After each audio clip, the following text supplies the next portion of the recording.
Alright everybody, World of Warcraft is doing some maintenance, so I figured I might as well take this opportunity to get another episode for Twin Peaks recorded, instead of putting it off till later, so let's rock and roll. This is episode 14 of Season 2, and the title of this episode is Double Play. And this one is chock full of a whole lot of good stuff about Wyndham Earle, so it definitely ranks up there as far as Season 2 goes. I would say is one of the top episodes. As far as the main focus of the case is, and it's more grounded in reality than in the supernatural. So, you know, more hard facts and background from Dale than the spiritual part that gets intertwined later on. We start the episode back at the office, the sheriff's office, that is, with the dead transient still sitting in the chair while Dale looks for evidence. The tape is ripped from the mouth of the victim, and we see a pawn piece is removed. Dale predicts a stab wound that punctured the aorta will be found if Doc lifts up the victim's shirt, and he is correct. We'll learn later that this is a Wyndham Earle style kill, given that wound. The body was most likely killed elsewhere and brought here, given the lack of evidence. Hawk confirms this by the boot prints being the same on the way up and down. Only on the way down that were heavier, which indicates that he was carrying a body. Dale describes the most likely scenario that led to this man's demise. So he assumes the guy was hitchhiking. He was befriended by Wyndham Earle, who picked him up in his vehicle and then killed him at a remote location, and believes that the car used to pick up the hitchhiker should still be at a location beyond quote-unquote the ridge. I'm not sure if this is where this is precisely looking to or the location is referring to, sorry. So anyway, not all that important. Wyndham Earle, in Dale's opinion, was responsible for the explosion at the power grid. Used it as a diversion to bring in the body. Makes sense. Dale says that he can feel Wyndham's presence all around, and in this crime scene. So yes, he describes Wyndham's methods basically as methodical, cold, calculating, and murderous, to say the least. That's a great intro to this episode, and you really do an excellent job within a few minutes' time of building up the character of Wyndham Earle, adding some more, depth to what we can expect to find when he's finally revealed in the flesh.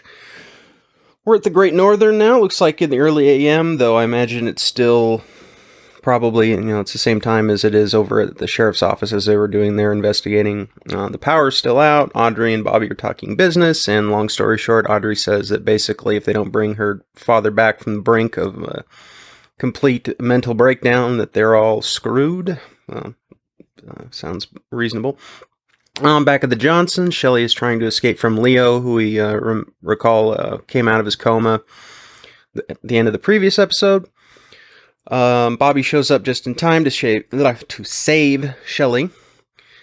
I guess he realized he wasn't going to be banging the boss's daughter, so he goes back to Shelley. Leo turns on Bobby, and Shelley manages to stab Leo in the leg, and he then hobbles off screaming into the woods. Do notice that the presence of the owl as all this is taking place. Alright, we're back to the sheriff's department as they cart off the body. As Dale predicted, there is no tangible evidence to link the kill to Wyndham Earle, no fibers or fingerprints or anything like that. Dale updates Harry on his own situation, that he's been cleared of all criminal charges, so that's good news. So given all that bureaucratic nonsense, it may take a while before he's reinstated.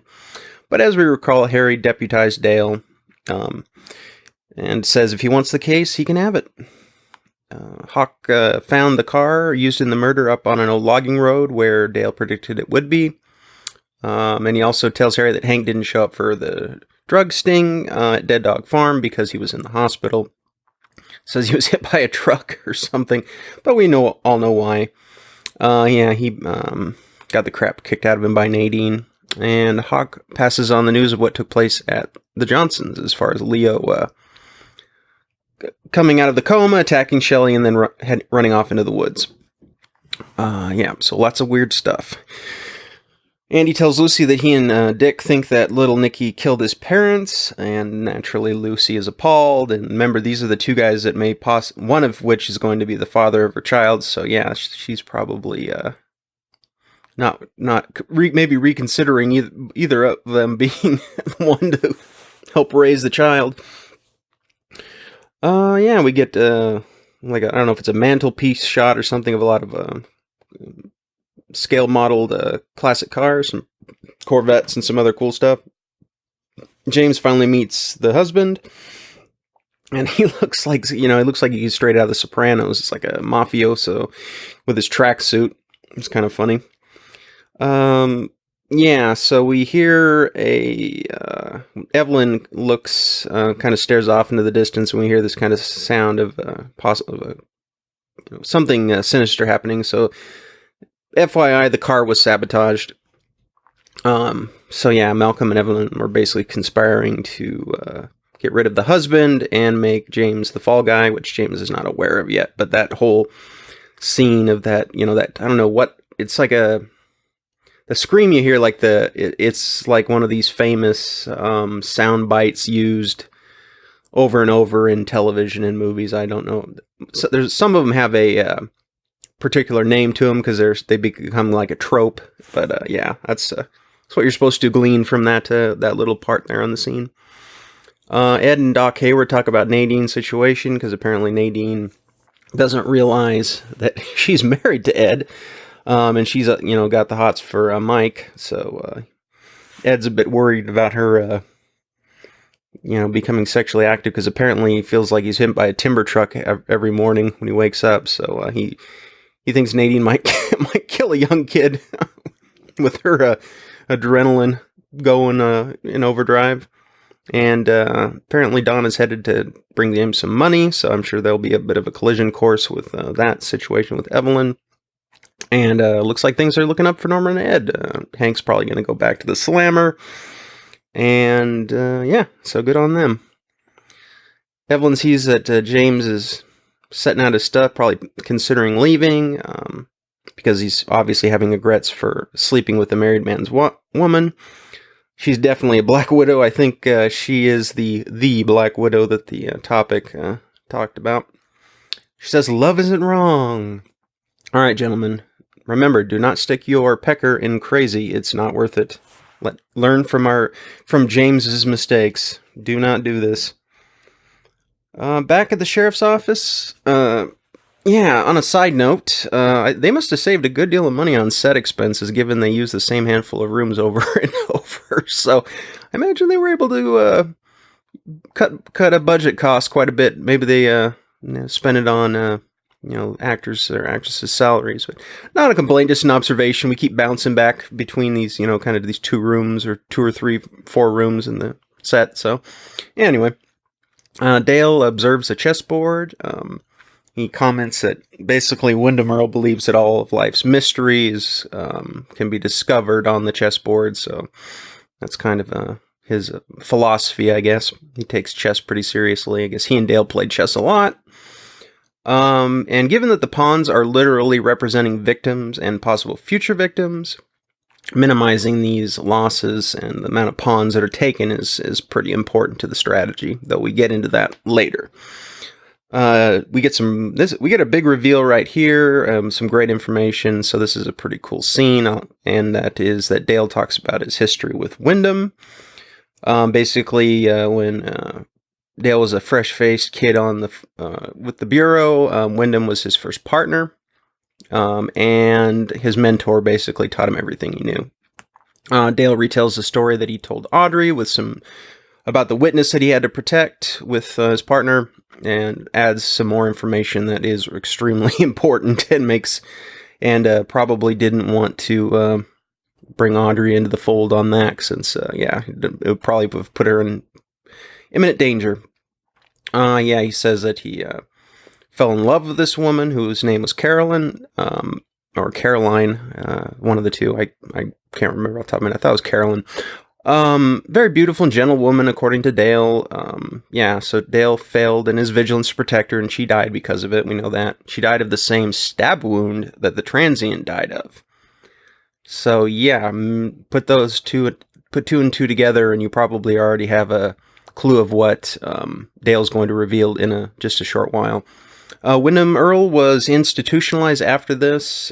Dale assumes that he went crazy after the death of Carolyn, who was, in fact, Wyndham Earle's wife.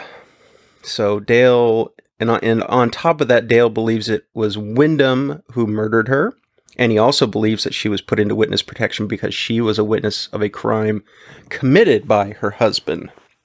So yeah, I mean, there's some good twists there, some good, good storytelling and, whatnot there. So yeah, it's a great scene. I like how Dale builds up Wyndham Earle as a very, worthy opponent, a very diabolical mind. Like he says, cold-hearted and brilliant like a diamond, as his mind is described as. So yeah, very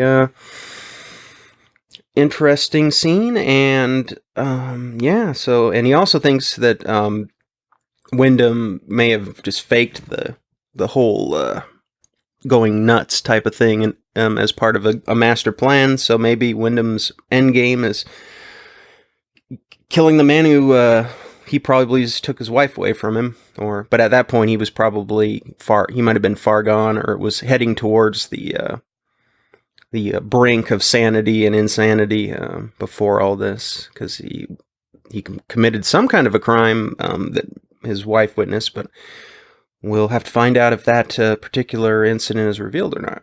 So yeah, it's an excellent scene, well set up, great revelation. So 2 thumbs up there. Back at that dive bar, Donna runs into Evelyn, and I think Donna can pretty much spot a rotten bitch a mile away. So I don't think she believes a thing she's saying, and she smells trouble. And then we switch over to James as the confused rebel in that damn song again. Ugh, no. I forgot. I completely forgot that part and had to mute it. Ugh, that song is horrible. Ugh, he's thinking about his gal Donna, I guess. And we go back to the Great Northern for a little more of General Robert E. Horn. Jerry returns and finds out that his brother thinks that he is General Jeb Stuart of the cavalry. Dr. Jacoby's there, apparently on the case. Robin's egg blue Doc Martens. Hideous. Absolutely hideous. And then we get a scene of Ben waving the Confederate flag and singing Dixieland. Yes, folks, this is back 1990, 1991, back when people could take a joke. Can you imagine the show doing this in this day and age?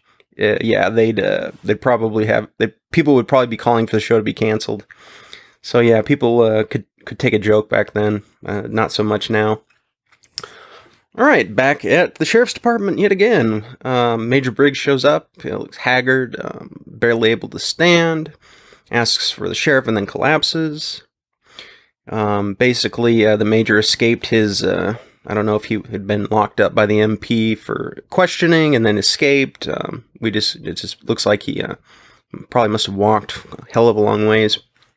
Probably through the woods and so on and so forth. The major says that when he was taken back to be questioned by his superiors about his disappearance, they had an attitude of suspicion and intolerance that bordered on paranoia. So yeah, they were giving off some vibes to the major that he did not like. He believes that their search for the White Lodge is not an honorable one, or in his words, it is not ideologically pure, which doesn't sound surprising at all given it's the government and the military.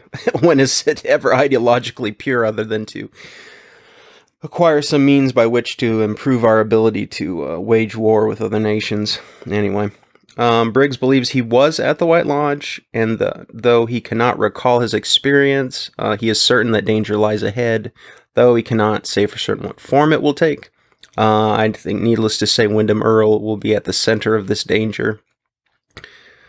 Andy brings the guys in to listen to Dr. Jacoby's final analysis of Little Ginger Riding Hood, and that she apparently, long story short, is a sex expert, and that it is complete nonsense that she is cursed in any fashion, and that there was no wrongdoing with the death of the mayor's brother. I mean, he was supposed to be 110 years old, so yeah, I think just time caught up with him.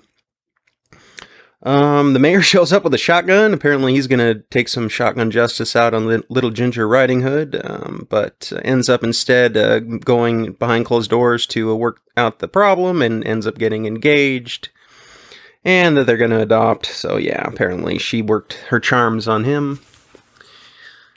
Over at the Martell's house, Pete is distraught because they forgot to buy the hot dogs at the grocery store, I guess.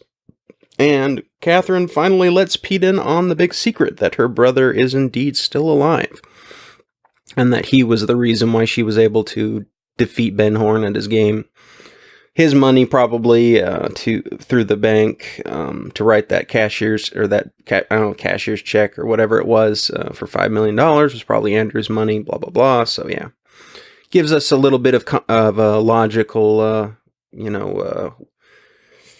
storytelling to work with to clear up and add some credibility to that whole side plot. Pretty much that's what it does. But I like that. I like when holes are filled in, that could have been potential plot holes, even if they are small and maybe not that significant. So yeah, I like that. And plus it fits in with the story, so it works. Pete gets the skinny on all that Josie was responsible for, and looks like he's finally going to accept that she is not who she says she is, and good for him. He came to this realization before poor Harry did. Apparently Eckhart is on his way to collect his beloved Josie, and we see that Eckhart and his femme fatale assistant check in to the Great Northern in the following scene, and you might recognize this actor. I don't know his name off the top of my head, but yeah, he's been in a lot of stuff. Usually smaller parts, smaller movies, but he's one of those guys that's just, has been in just a ton of stuff. It's kind of like Udo Kier, Lance Henriksen. Not A-list actors, but have just, they just have a huge body of work. Lucy brings in Dr. Hayward. Dick and Andy are confronted and put to shame about their conspiracy that little Nicky murdered his parents. Harry gets a fax showing that Asian dude with the Jay Leno chin was killed.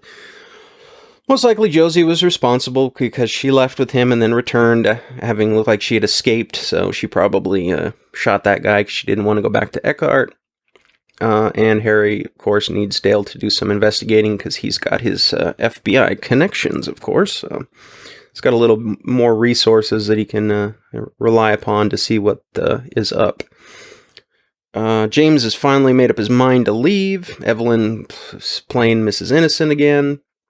So yeah, it's weird. It's like she's got the rich husband, and Malcolm is not her brother, so Malcolm's probably some guy that maybe she knew before she got married, and she married the rich guy because they were going to conspire against him all along, something like that. So yeah, I guess she wants to trade money for looks, meaning trading her husband's money for James's looks. So it's kind of like a reverse hypergamy. Interesting. The cops are here, and James finally realizes that the car he had worked on was sabotaged by Malcolm, so that it would, I don't know if the brakes wouldn't work or something, and crashed and died, obviously. So yeah, then she blames Malcolm for the idea to set up James, which doesn't sound all that surprising because, you look at Malcolm's in all of his scenes, he just looks like this stereotypical kind of henchman type villain that's always up to no good. He does not have a face that you would trust, at least not in this show. And to wrap up the episode, Leo wanders through the woods, sees an owl flying overhead. So an owl is present in 2 scenes with Leo. And we know that the owls are not what they seem, but then again, that can be such a vague notion. But we always, I think it's just to mean that there's something else, there's some presence there whenever an owl is there. So we'll have to take it in that. He comes upon a cabin. We have lots of stormy weather overhead, the mist through the trees. So definitely creating an ominous mood. Though I imagine if you look closely, he's probably walking through a set in a warehouse, probably with a bunch of fake trees. And yeah, we see this. Leo opens the door and we see this figure in the shadows, and a chessboard next to the figure on the table. So I think we don't even need to guess who it is. But finally, we get to see Wyndham Earle in the flesh. And I will say this, the actor that plays this guy's role does it to a T. He is perfect for the role, perfect choice. And he'll even though the season 2 was a bit of a downer as a whole, given, like I've said before, because of all the side plots and whatnot, the kind of that could have been weeded out in favor of more content based on the main storyline. This guy, like I said, he does a great job. His character is great, and so I don't have as harsh of an overall opinion of the show in the second season as maybe the average viewer did, because I think and especially at the payoff at the end at the end of season 2 is great, and the last episode is amazing. So yeah, we finally get to meet the infamous Wyndham Earle, the mad genius, cold and calculating, and it's a cool part to end when he sits there at the chessboard and the window opens and the leaves scatter across the chessboard and the lamp is extinguished. So yeah, it's a great way to end the episode. We start with, we almost have, it's like we have a Wyndham Earle info at the beginning, middle, and that end. So we've built him up, and he's finally here.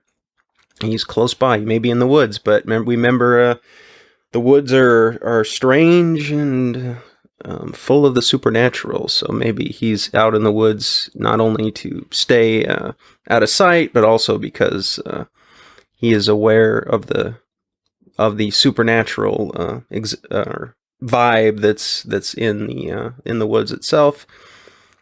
Yeah, so I mean, he obviously chose this moment to come and exact his revenge against Dale. I'm not sure how much time passed as far as when he murdered his wife and Dale was sent to investigate Teresa Banks, which led to investigating Laura Palmer. I'm not sure how much time passed between those events. I don't think it's a long amount of time, because I believe it was Albert that told Dale that Windom was admitted to a psych ward, which was supposedly, at least from what we were supposed to glean, is that Dale was unaware of that this had happened.